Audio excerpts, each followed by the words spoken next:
135 करोड़ के देश में यदि मैं रोज धंधा नहीं कर रहा हूं तो क्या कर रहा हूं। इनका जिद ऐसा है कि अगर साड़ी की दुकान वाला कि जो सिर्फ साला महिलाओं को पहना सकता है, मर्दों को नहीं पहना सकता, फिर भी वो दिन की 5-7 साड़ियां बेची डालता है। अगर चप्पल रिपेयर करने वाला वो मोची भी शाम को 200-250 कमा के घर जाता है, तो मेरा पोटेंशियल तो 100% है। मैं कैसे खाली हाथ घर जा सकता हूं। इसकी जिद है कि मेरे को रोज धंधा करना है। इसकी जिद है कि तुम मेरे को मिलना नहीं चाहते, लेकिन मैं तुमको मिलूंगा ही मिलूंगा। मेरे को पहले से मालूम है बाबा कि तू एलआईसी एजेंट को मिलना नहीं चाहता, लेकिन एज एन एलआईसी एजेंट तेरे को मिलना ये मेरा जुनून है, ये मेरी जिद है भाई। तू अपने भविष्य के बारे में नहीं सोचना चाहता, लेकिन मैं अपने आप को ऐसा तैयार करके आया हूं कि मैं तुझे मजबूर करूंगा तेरे भविष्य के बारे में सोचने के लिए। तू मेरे को ना मिलने के लिए 50 बातें बोलेगा, मैं तेरे को मिलने के लिए 52 बातें सुनाऊंगा। तू ना बोलेगा, लेकिन तेरे को मिलना ही पड़ेगा, क्योंकि तेरी मुझसे ना मिलने की जो जिद है उससे कई गुना ज्यादा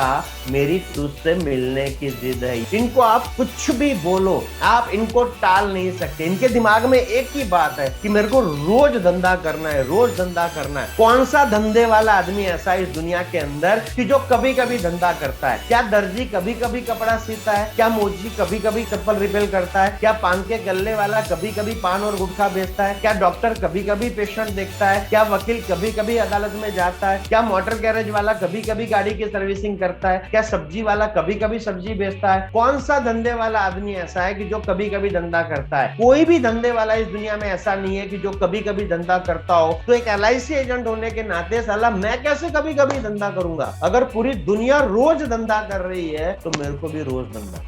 और इस जिद की वजह से तुम कुछ भी बोलो, ये लगातार ट्रेनिंग में जाने वाले लोग हैं, और ना कि सिर्फ ट्रेनिंग में जाते हैं, ये सक्सेस मंत्र में सीखी हुई बातों को, विजेता में सीखी हुई बातों को अपनी जिंदगी में इंप्लीमेंट करके लेके आते हैं। ये इसके ऊपर प्रैक्टिस करते हैं, वीडियो को बार बार सुनते हैं, और अपने आप को इन्होंने सोने की तरह, गोल्ड की तरह इन्होंने तपाया है, इसीलिए चमक रहे हैं। मस्ती है इसकी आवाज में, मस्ती है इसके बदन में, मस्ती है इसकी बॉडी लैंग्वेज में। इसको कोई टेंशन नहीं है वो मिलेगा नहीं मिलेगा। क्यों नहीं मिलेगा बाबा? इसकी जिंदगी का एक के सक्सेस मंत्र है, तुम मिलना नहीं चाहते लेकिन मैं मिलूंगा ही मिलूंगा। तुम मेरे को प्रीमियम नहीं देना चाहते लेकिन मैं लूंगा ही लूंगा। तुम अगले 20 साल तक पॉलिसी नहीं चलाना चाहते लेकिन मैं चलवाऊंगा, क्योंकि जीतना कोई ख्वाहिश नहीं है, जीतना मेरी जिद है। अगर जिद और जुनून नहीं है, आप चाहे ऐसे 50 सक्सेस मंत्र 50 जगह जाकर के 50 ट्रेनर के पास में अटेंड कर लो, you are not going to make any difference in your life. The reason is कि आपके पास में इस बिजनेस की सबसे महत्वपूर्ण जो चीज है वो ही नहीं है, और वो है जिद और जुनून। अगर वो होगा तो कोई माइका लाल आपको रोक नहीं पाएगा, ऐसा मेरा मानना नहीं, मेरा विश्वास है इस बात के ऊपर कि जिस धंधे की योग्यता 10वीं पास हो उसमें ज्ञान नहीं जुनून की आवश्यकता ज्यादा है।